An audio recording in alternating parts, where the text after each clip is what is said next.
कि आज मिथिला नगरिया निहाल सखिया।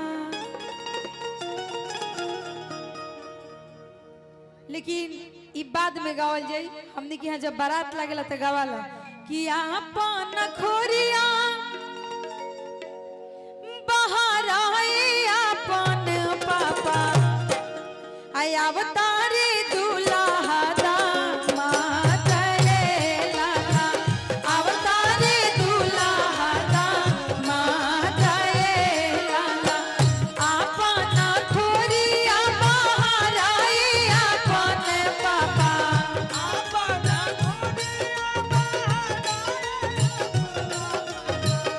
आपन खोरिया बाहर आई आपन पापा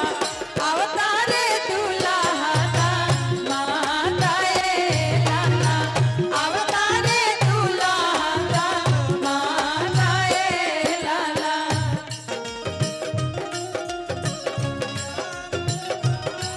आगे मैं हरदिया दुख पातरना आगे मैं हरदिया दुख पातरना आगे मैं हरदिया दुख पातरना आगे मैं कौने बाबा हरदी चढ़ावे लेना आगे मैं कौने बाबा हरदी चढ़ावे लेना।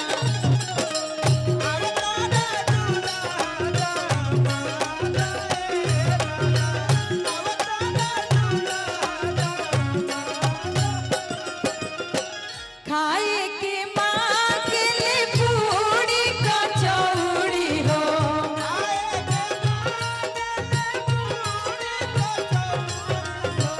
खाए के मांगले पूरी कचौड़ी हो पियने के मांगे ठंडा पानी ए लाला पियने के मांगे ठंडा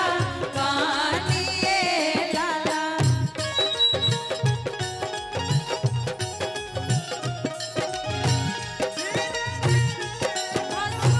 धीरे धीरे हमरा मड़वा में अइहा भसुर धीरे धीरे हमरा मड़वा में अइहा भसुर धीरे धीरे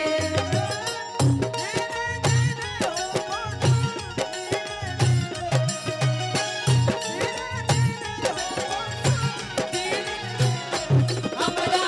मड़वा में अइहा भसुर धीरे धीरे हमरा मड़वा में अइहा भसुर धीरे धीरे।